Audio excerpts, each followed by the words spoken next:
back to my channel. I hope you all are doing well. This is Tejita and I'm a teacher in UAE. Today's video is basically all about my tasks which I have to complete before the summer vacation, and this is the month of June now. In July, we will go for summer vacation. July 7th is our last working day, and July 8th onwards we have summer vacation. It ends on August 17th, which means 18th I'll have to join back to my school. I have so many tasks to complete before the summer vacation, and for each task there is a special deadline given by SLT, Senior Leadership Team. I have to check now what are the tasks I have to complete, and I'll make a note of it.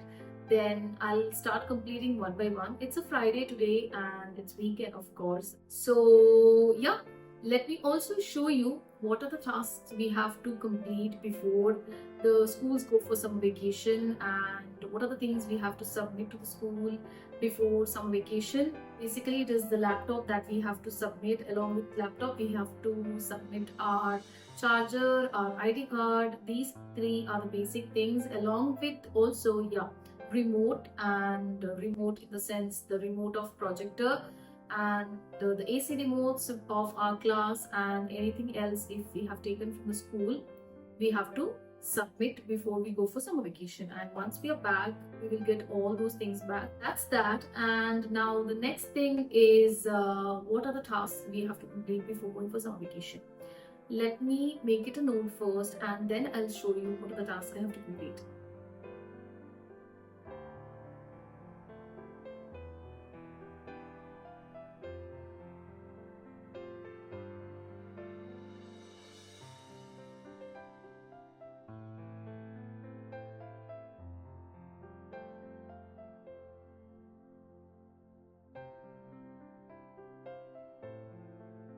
Okay, here we go. I have made a list of the tasks that I have to complete, and we go with the first one, which is year 7 end of term assessment paper.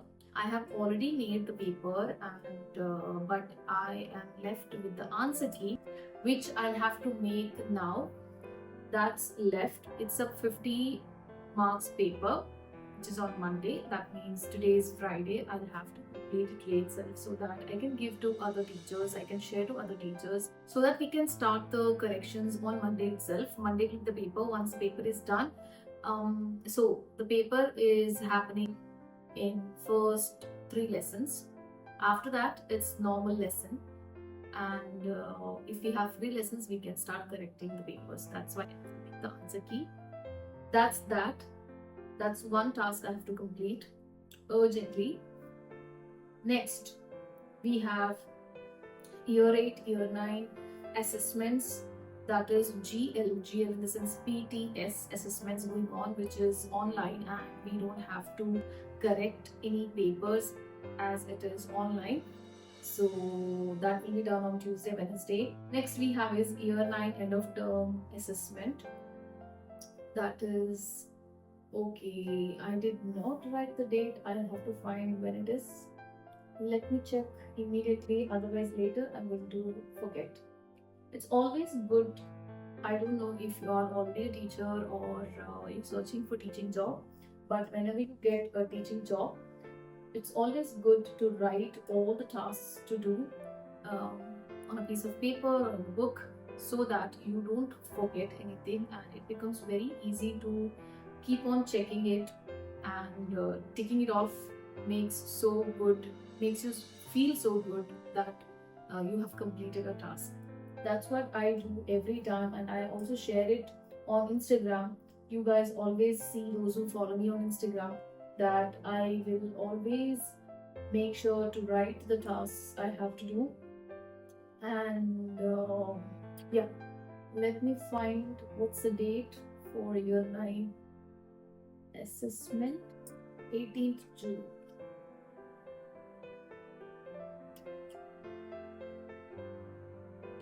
Year 9s, they have 2 exams. One is online GL, and one is pen and paper exam, which is out of 50 marks. Yes, so 50 marks. 18th of June. Okay, that means I'll get the papers for year 9, and I'll have to correct. So paper correction. Let me make it clear so that this is another piece. Using two pens. This is the pen that we use in the school for marking books, marking papers. This is teacher's pen. It's pink. We can also use purple. So purple or pink is for teachers and green is for students. Students in the sense only for self-correction, not the regular notes writing pen. The regular notes writing pen, they can use blue or black. And for self-correction and what can I say, for peer correction and for their feedback on their own notebooks, all these things, if teacher gives a feedback, they will have to reply to that feedback. Okay, that's called as student reflection. That all those things have to be written using green pen. This is for students, and otherwise for daily notes and other things they have to write is using blue or black. Okay, now next, these are again very important ones. Report card comments. We have to make we don't make, the system makes the report card, but the comments which goes on each report card of each student is done by us. So we have to basically write comment for each student. For example, if I teach year 7 science subject, okay, and I'm teaching one section of year 7A. The students who are there in this section, I have to write comment for each student. Comment in the sense, what are their the feedback basically, like how that student has done, has performed in term 3. If I teach year 9, if I teach year 8, if I teach year 12, any class I teach, all the classes, whichever classes I teach, I have to write comments for everyone. That writing comments is not writing like this. We enter on the system. When we enter on the system, we'll have to save it for each child, and then it automatically appears on the report card of the child. Okay, that's how it works here. Then we have also grade books. Grade books means how after the exam we enter the marks, right? Same thing. So we have everything on the system. Laptop is like our what can I say? It's like you have to use every now and then. It's no more traditional writing which is followed here. It's not that way. It's not anymore where we write everything. We take registers, we write some. Everything is just using the laptop now. That means documentation work is more in way, and yeah. So grade books, again, we have to enter the marks of class assessment, marks of projects, marks of end of year term assessments. All these marks we will add, and it will automatically show us what is out of 100, and it will also give us a grade. We will have to so this will go to that child's report card. Okay, and this is subject wise mark entry. Grade books is the name given in my school. In different school it is different.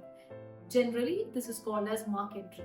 Okay, and then we have moderation forms, which is on 25th of June. Okay, next year resources. This is another headache which I have already started a bit, but I couldn't complete on that day when I started. It was 2 weeks back, and then for 2 weeks I was just not doing anything because of some medical reasons. I was not well, so that's why next year's resources, which means next academic year's resources, we have to prepare 8 weeks resources. When I say 8 weeks resources, it includes the PowerPoints that we will be teaching once we are back from summer vacation for the next academic year. 8 weeks in the sense almost 2 months. So we will prepare PowerPoints as well as the worksheets. We will prepare it and we will upload in the link given by the SLT. The deadline is 1st July. That means again very few days left, so that also I have to complete, which I will not start this week. At least I will go for next weekend, or let me see if next week is free. These are some of the not some of the, at least 75% of the tasks that I have to focus on this month. And on top of this, we have daily week PowerPoints that we have to teach. It's already there, but I always check on each PowerPoint that I'm going to teach if it is all okay. Should I add more questions, or just make myself prepared for the next week lessons that's left? That's everyday task which I have to do. So this week's also, the coming weeks also have to do it. So these are the tasks in my school which is given. It depends really on schools. Each school may be different, but the mark entry, report card, and question paper making, answer key making, correcting papers, all these are common things in all the schools. I hope it's the same case in India as well, right? And yeah, but it's differently done here when compared to India, because I have already taught in India.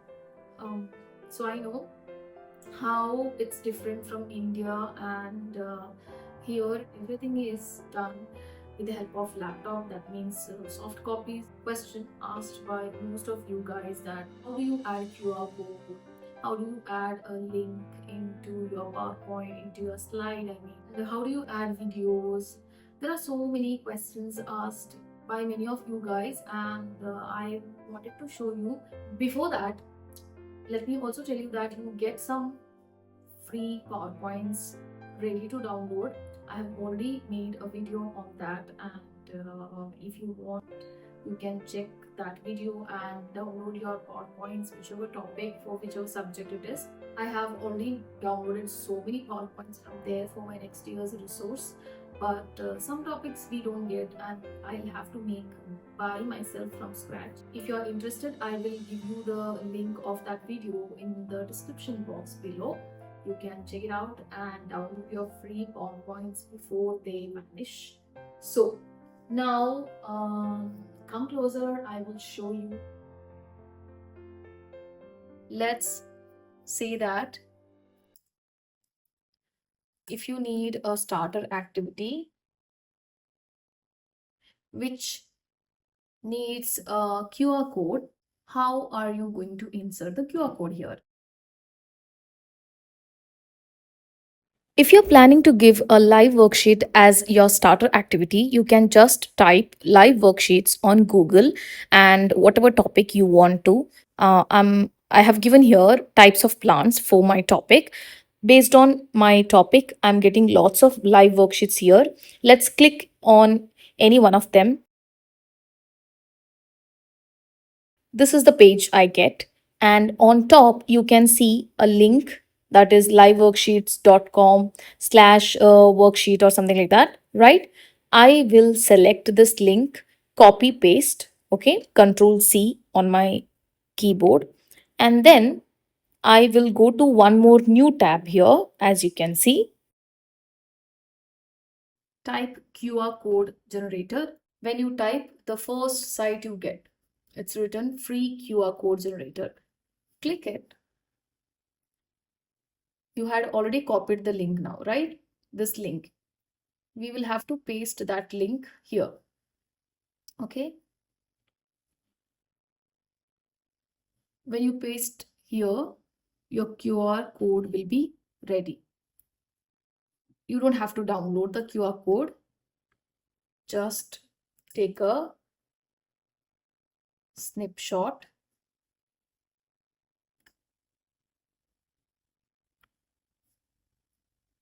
Copy. Go back to your PowerPoint. Control V. Your QR code is ready.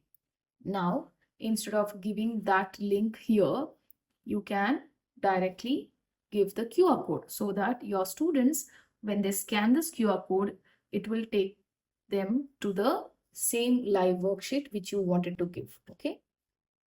Then they can solve this live worksheet. This is very, very useful, especially when you go for a demo class where you don't know how to share the link with them. You don't know the students. You will not be added in their teams, right? There's no way that you can share any link with them. Instead of sharing the link at that time, you can use just this QR code so that they will scan and write or solve whatever task they have to solve.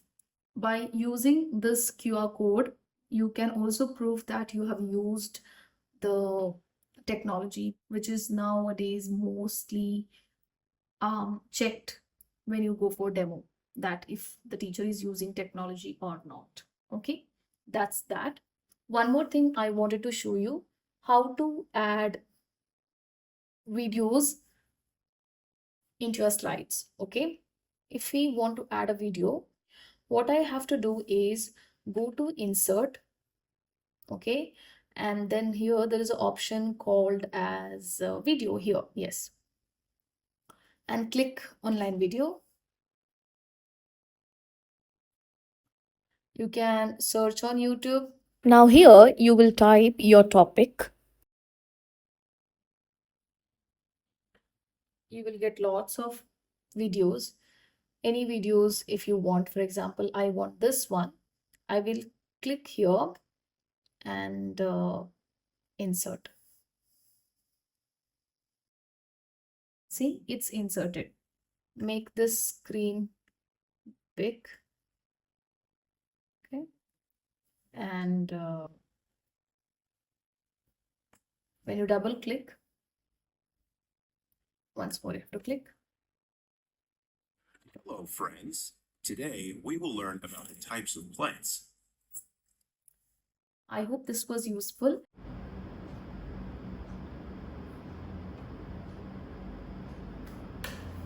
Okay, I'm done with one of my tasks, which is entering the marks on gradebook.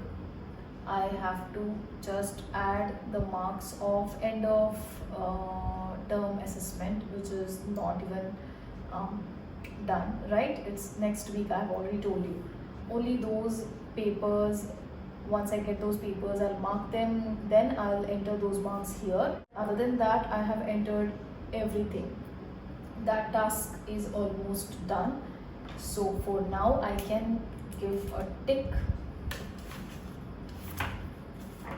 Even though it's not completely done, because it's not my fault, it's next week assessment, right? Once those assessments are done, then I will give a double tick.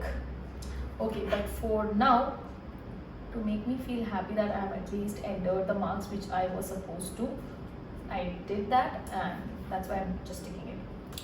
Great books. A small tick.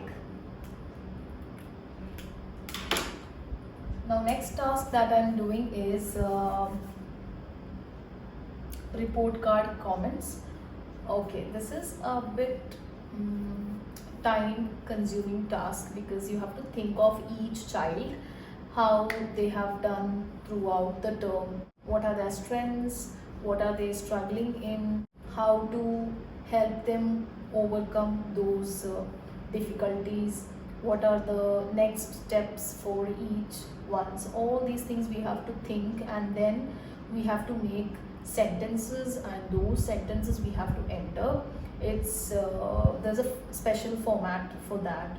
We can't randomly write something. It has to start with the student's name. There's lots of things when we have to write comments. It's a time consuming process, and when you especially have lots of students, like I have year 7A, which has almost 25 students, year 8 one section, year 9 one section, 3 sections, 25, 25, 25. That means 75 students. Each student a comment. A comment in the sense is not like 1 or 2 lines. It's a paragraph, right? So one paragraph for each student. Such 75 paragraphs I have to create.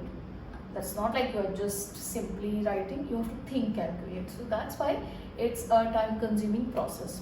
And yeah, let me at least start. I'll tell you if I have completed or not. So yeah. I'm going to end my video here because it's already 20 minutes long video, and I'll update you more about this in my next video. I hope this video was useful. So don't forget to subscribe to my channel. See you in the next video. Bye.